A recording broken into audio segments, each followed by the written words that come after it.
Have you ever wondered why 8 hours of ordinary sleep can still feel like a long night has passed, while 5 hours under anesthesia seem to vanish in a single blink? Once the anesthetic takes effect, the flow of time inside your mind seems to disappear. One moment, you remember the bright lights of the operating room. The next, someone is calling your name and telling you to wake up. Somewhere in between, the thread connecting one moment to the next is broken, making those missing hours feel as if they never existed at all. Where did those hours go? People often describe anesthesia as an extremely deep sleep, but your brain is not simply falling asleep. Natural sleep and drug-induced unconsciousness are very different brain states. Even during deep sleep, a loud noise or a firm shake can still wake you. But when general anesthesia is properly maintained, a simple shake will not bring you back.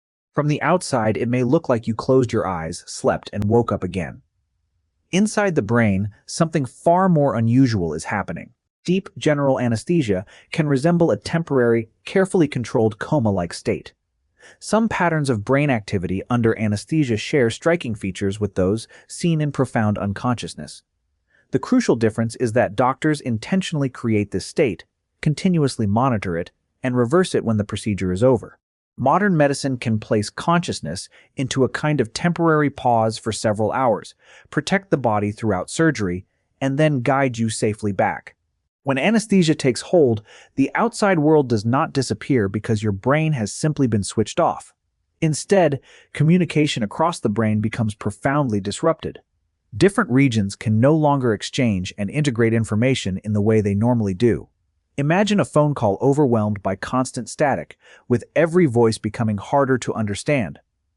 Something similar happens in the brain.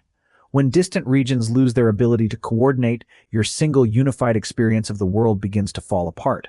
Imagine billions of brain cells that normally work together in carefully organized patterns suddenly becoming locked into the same repetitive rhythm. This excessive synchronization can crowd out the complex signaling needed for normal thought. Instead of different groups carrying different pieces of information, large populations of neurons may begin moving together in ways that reduce the brain's ability to process distinct signals. When that organized complexity disappears, conscious perception and thought can fade with it. To watch these mysterious electrical changes, doctors can place small sensors on your forehead or scalp. An EEG records the electrical rhythms produced by the brain beneath the skull.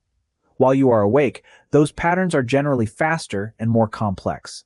As anesthesia deepens, slower and larger waves can begin to dominate. To most people, they look like nothing more than wandering lines on a screen. To an anesthesiologist, they can provide valuable clues about what the brain is doing while you remain completely unaware of the room around you. When your mind slips away. As you drift farther from consciousness, some of these brain rhythms begin to rise and fall in slow, repeating patterns, almost like waves moving with the tide. Those changes can offer clues that consciousness is receding.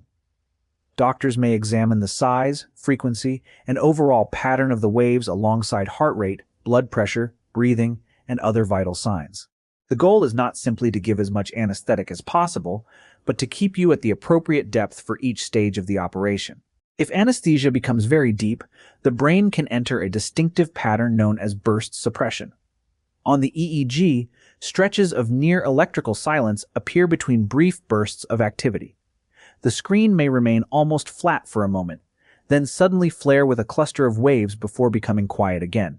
This pattern indicates a profoundly suppressed level of brain activity and can be an important signal for clinicians as they monitor the patient and carefully adjust anesthetic delivery. But how can molecules of anesthetic alter the brain so quickly? These drugs affect neural activity through several mechanisms, and some anesthetics can also interfere with the cellular systems that produce the energy neurons need to function. As available energy falls and normal signaling is suppressed, neurons may fire less often or become temporarily silent. Once enough parts of the network stop communicating in their usual way, the large-scale brain activity required for normal wakefulness can no longer operate as it did before. So during those deepest moments of unconsciousness, where do your mind and your sense of self actually go? Scientists and philosophers have wrestled with versions of that question for centuries. One possibility is not that the mind travels anywhere at all, but that the processes normally woven together into a single conscious experience become temporarily disconnected. Sensations, memories, internal images, and other pieces of mental activity may no longer bind strongly enough to produce one continuous sense of me. And that is where anesthesia opens the door to an even larger mystery. How does the brain create consciousness in the first place? Think of the brain as a brightly lit city connected by countless roads and bridges. Under anesthesia, one of the most important gateways can become functionally cut off. The thalamus, a major relay station for incoming information, loses its normal communication with the cerebral cortex. Sounds and physical contact may still create signals that enter the nervous system, but those signals can no longer travel through the network in the usual way and become meaningful conscious sensations. The disconnection goes even deeper.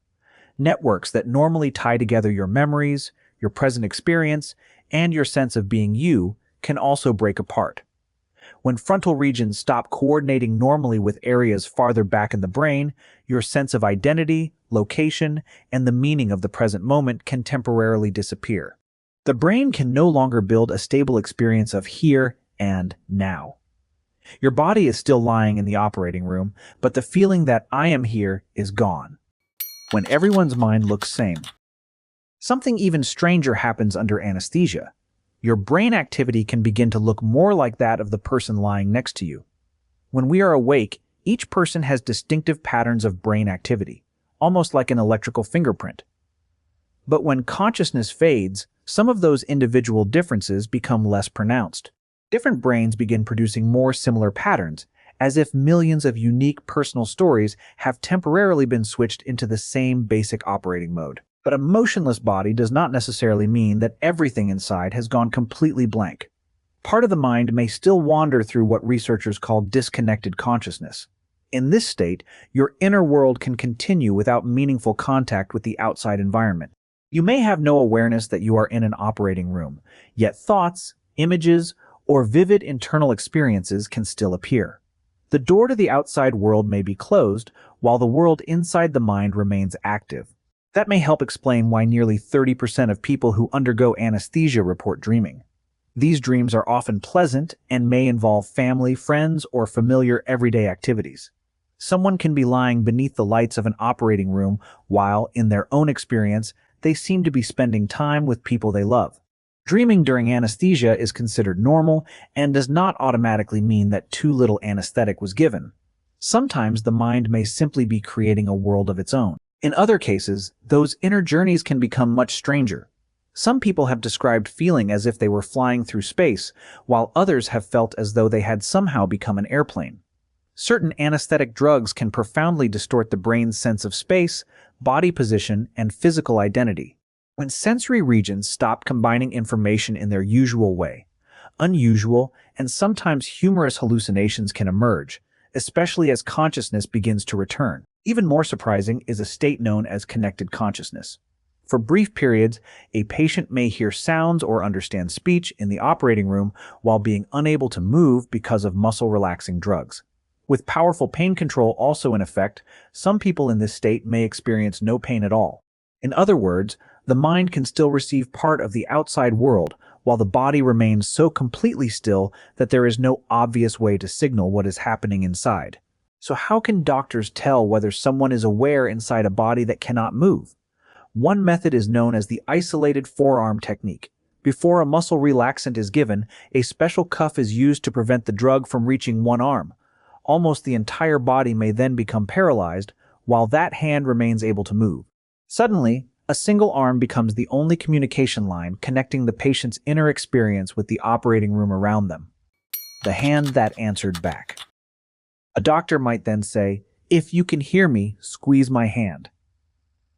If the patient is consciously processing the words, the fingers of that unaffected hand may slowly close. That tiny movement can show that the person is still able to hear, understand, and follow a command even while the rest of the body remains completely motionless. For that brief moment, one hand becomes a bridge between two otherwise disconnected worlds. But the strangest part may come after the operation is over. Once you wake up, you may have no memory that you ever squeezed the doctor's hand. Anesthetic drugs can temporarily interfere with the brain's ability to store new memories, almost like locking the door to its filing system. You may have heard something, responded to it, or even followed an instruction, yet the experience may never be carried forward into your waking memory. And so a surgery lasting several hours can still feel like nothing more than a quiet blank space between one conscious moment and the next. At this point, the brain's memory system is a little like a modern camera with no memory card inside. The camera can still be powered on and pointed at the scene in front of it, but there is nowhere to save the pictures for later. Something similar can happen under anesthesia. Activity in the hippocampus, a brain region essential for forming new memories, is temporarily disrupted, making it much harder for new experiences to become lasting memories. You may still experience a moment as it happens, but that moment may never travel with you back into the waking world. Then the operation ends. When the anesthetic is reduced or stopped, waking up is not as simple as flipping a light switch. The brain begins a remarkable process of rebuilding its normal patterns of communication. Consciousness does not necessarily return everywhere at once. Deeper systems involved in basic functions such as breathing, arousal, and maintaining life begin recovering as the brain moves back toward wakefulness. It is a little like restarting a city after a blackout. The most essential systems have to come back online before the entire skyline can light up again. Next, higher cortical networks involved in thinking, reasoning, and awareness gradually regain their normal coordination. Communication pathways that were disrupted under anesthesia begin reconnecting. Brain regions that had been functioning more like isolated islands start exchanging information again. The process resembles restarting an enormous supercomputer network. One system comes online, then another, connections are restored, and eventually the entire network becomes coordinated enough to produce a fully awake and aware person again. During those first few minutes, however, everything may not be completely back to normal. You might say something ridiculous, become unusually emotional, or behave in ways that seem surprisingly funny or sweet.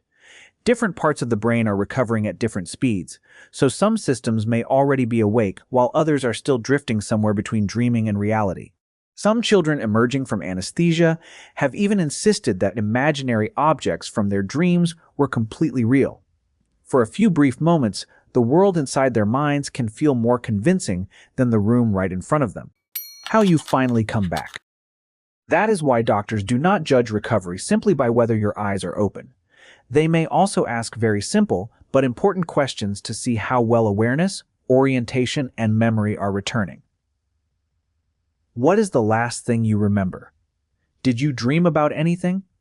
Do you know where you are or what just happened? These ordinary-sounding questions can reveal how effectively different cognitive systems are coming back online.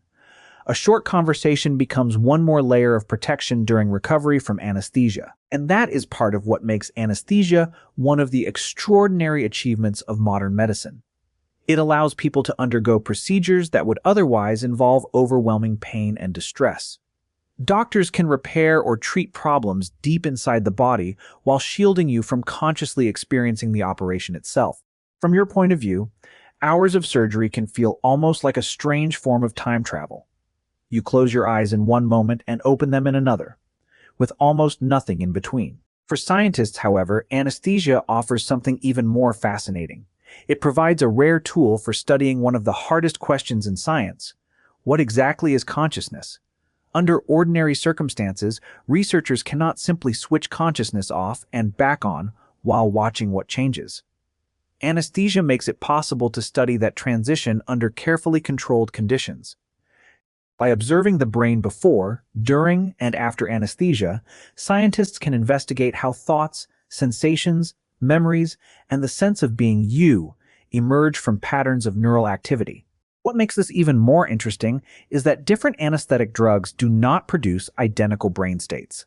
They are more like musicians playing different electrical songs on the same instrument. Some drugs slow brain activity and push large groups of neurons into stronger synchronized rhythms. Others can produce more fragmented patterns in which different regions become less coordinated with one another. These differences help researchers see that consciousness does not appear to depend on a single switch in the brain. Instead, it seems to rely heavily on how many different regions communicate, integrate information, and work together. Every day, tens of thousands of people around the world enter this strange, weightless gap of anesthesia and later return to consciousness. But they never make that journey alone. Beside every patient is a medical team closely watching heart rate, breathing, blood pressure, oxygen levels, and many other signs of how the body is responding. While you may have no sense that time is passing at all, they are watching every minute and every important change to keep your body stable. The ability to control such a profound state while protecting the patient is one of the great accomplishments of modern medicine. In the end, disappearing beneath the lights of an operating room and then returning hours later reveals something deeply strange about the human mind.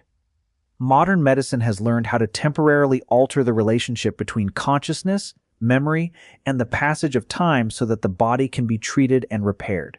You may pass through hours of surgery while experiencing almost none of those hours inside your mind. Then your eyes open, the world is still there, the procedure is over, and the time in between has almost completely vanished. That is where modern medical technology meets one of the greatest mysteries we still do not fully understand: the human brain and the consciousness it creates.